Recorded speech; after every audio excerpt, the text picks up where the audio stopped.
This is Andrew here, the screenwriter. Jordan here is the director. Randy here is the executive producer, and I'm just a measly artist here. So we're going to have now Don Sistone to be the moderator, and go ahead, Don. First of all, everybody, thank you so much for sharing this wonderful experience. I've only known this extraordinary man a short time.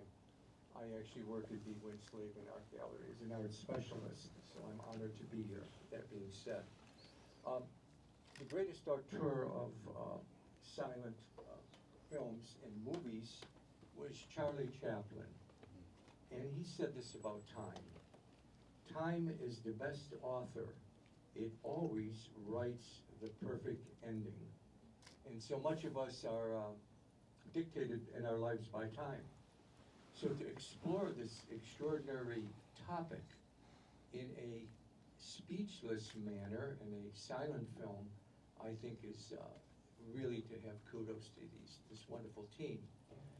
And I want to ask a few questions, and then I want to open up to the audience because it's very rare to have all the principals sitting here.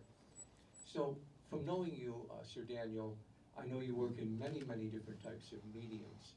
How was film being an alternate medium for you? Was it scary? Was it new? You know, first I got to thank George Shamshom to bring me into the Hollywood scene. I'm not really a Hollywood guy, even though I may dress like one. I'm more of an artist, sculptor, painter, and I want to give my visual language in my arts. But when George introduced me to the world of Hollywood, and then I met some really prominent people, for example, with Jordan here, the director, it gave an opening for me to merge my fine art with cinematic art to give it more of a visual language that is more powerful than my painting and sculpture alone. Because now you have moving art that will express the expression of my philosophy of universal truth. And what you see here, there's no dialogue. It's a very ambitious and very challenging film in itself, not to mention getting the right director, screenwriter, DP to make sure that it is exactly how I envision it. So it's to me, I give kudos to Jordan, the DP, and the writer because that is a form of art in itself, and we are merging fine art with cinematic art that goes to the apex of what I consider to be the ultimate visual language. It is very difficult, but I think that ultimately it would give the world, no matter what languages you speak, to look at it and interpret it based on your experience and embrace your existence so that you can have a better life and your purpose on this universe. I'd like to pose this question for Jordan. When somebody as creative as Sir Daniel comes to you and says, I have this vision and I have this project, how do you take all those moving pieces to make sure that you get the vision which he thusly wants to create?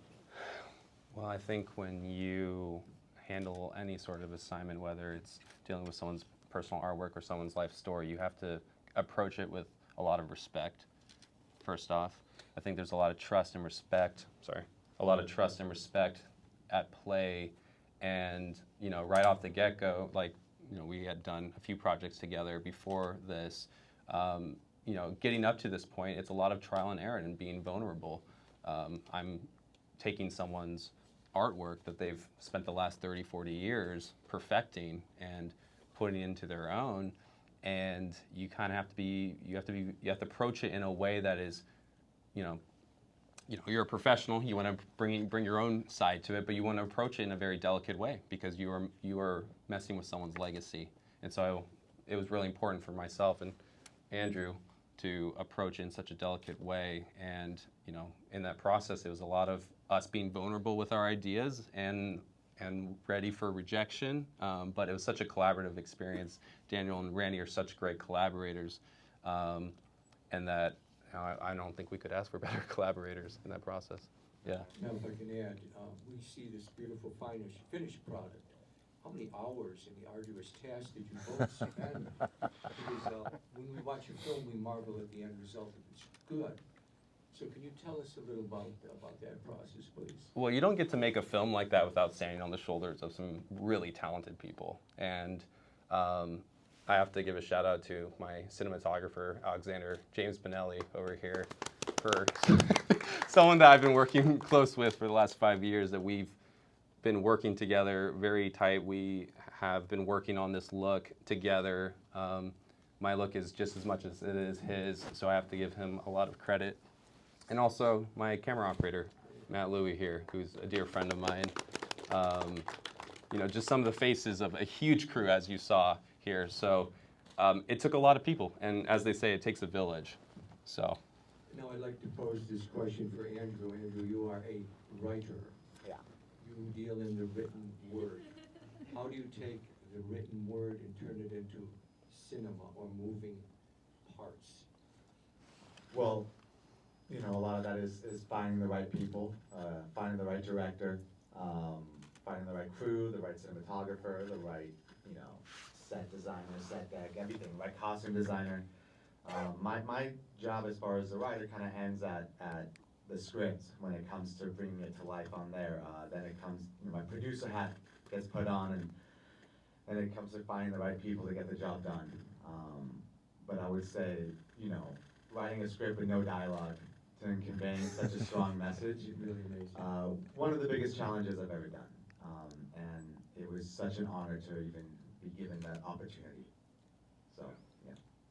Now, Randall, I know this can be the nucleus to other projects, so could you fill us in what you have possibly, without spoiling, giving us a spoiler, what you have in the close future and the distant future, for future projects? Well, for those of you who aren't aware, this film is part of a trilogy. It's actually the first part of the trilogy, even though it's the second part that we filmed. So the conclusion to the trilogy will be Entropy. But we've got a couple of other things in the works, one of which will delay the production of Entropy. Next year is the 50th anniversary of the end of the war in Vietnam. And we are doing a short film which is based on Sir Daniel's early years in Vietnam, from roughly the age of 5 or 6 up until the evacuation. And that is called Dragonfly. Then we will do the final installment of this trilogy, Entropy. Then we've got 2 feature films in process as well. One will be a feature-length version of the trilogy. The other will be Daniel's biopic, which will cover his entire life to date.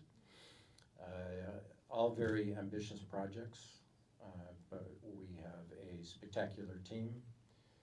Jordan will, for Dragonfly, he will reprise his role as cinematographer, as he was with Creation, which was the second part of the trilogy. Andrew has been the writer on Dragonfly, and it's still in process.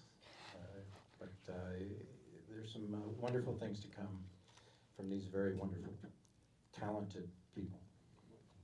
I would like to ask Sir Daniel, when you finish a project of this magnitude, we learned from you by watching your beautiful film. What did you learn? What did you pull away from that surprised you from when you saw the completed project?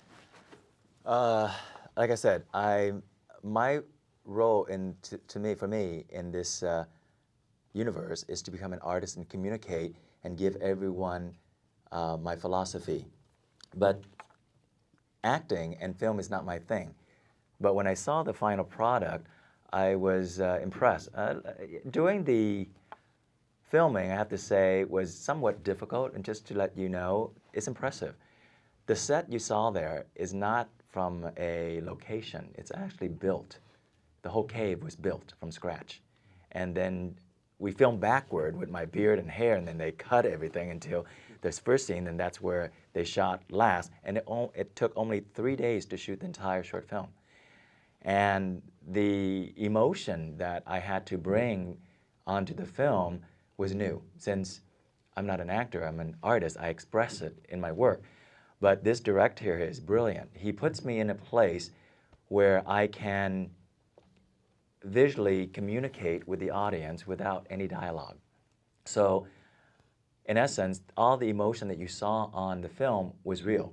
I had to put myself, and I guess that's called method acting, I'm not sure what it is, but he put in a place that I actually have to visualize what's going on, what happened, and felt that to give that emotion. So that, to me, was very powerful. And when I saw the final product, it, in a way, made me cry because I'm angry at the same time that I was brought back to those memories or tears, but I'm proud that it was communicated in a way that everyone can appreciate. So that's why I think this director is going places. He is amazing, and I don't say that as an artist.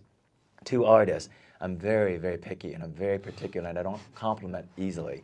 And I compliment him in a sense that it's phenomenal. And last, I want to say, it's no coincidence that this prequel here to the last year's multi-award-winning film Creation with no dialogue, and all of a sudden now you have the director for Dune wanting to do a film with no dialogue as well. Of all these decades, and all of a sudden now, I don't think there's a coincidence. And so you're going to set a blazing set for Hollywood here, Jordan. So anyway. Thank you so much. Unfortunately, we have a very strict time constraint, and it would be a shame for the audience not to participate and ask this wonderful panel a few questions before we wrap it up. So please don't be shy. They're here. It's a rare opportunity. Anybody, please just raise your hand. Come on, don't be shy. Yes, Alan. So, after watching the short, congratulations, by the way. Thank you. Your interpretation is different from what we saw, we interpreted. So, from what I interpret is that this is the creation of the world 5 billion years ago when God created the earth. Now, are you as a God, or are you as Adam or Eve, or? I'm glad you asked that.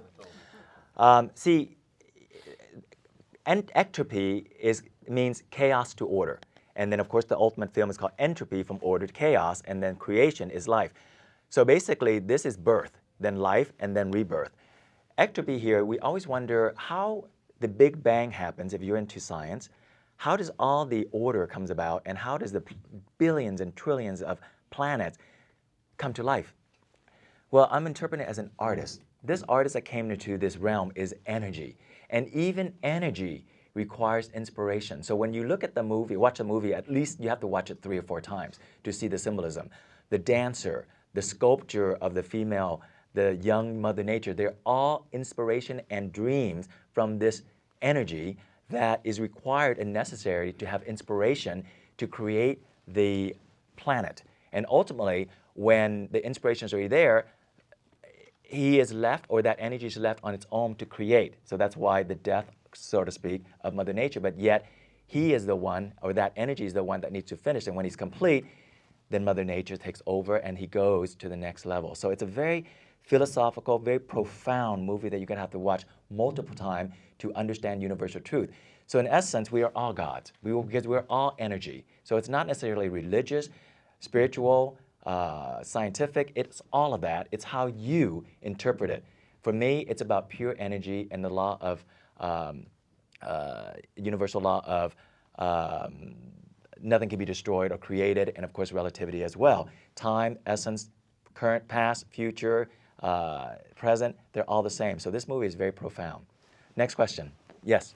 Yes, and tackling such a huge topic that you can go in any direction to illustrate what is the beginning motion for you? What is that first anchor of an idea that births such a movie that encapsulates so many different Art. wide topics? Sculpture, I got 2 minutes, so I'll say, so the sculpture and my painting gives me the inspiration to create this visual language because of Jordan and Andrew.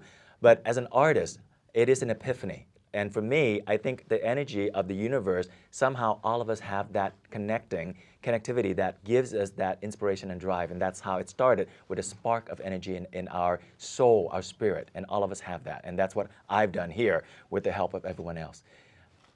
Now, unfortunately, we started off with our reference to time, and we have to wrap it up. Please give our rousing Thank you so much. geniuses a beautiful hand. Thank you so much for coming.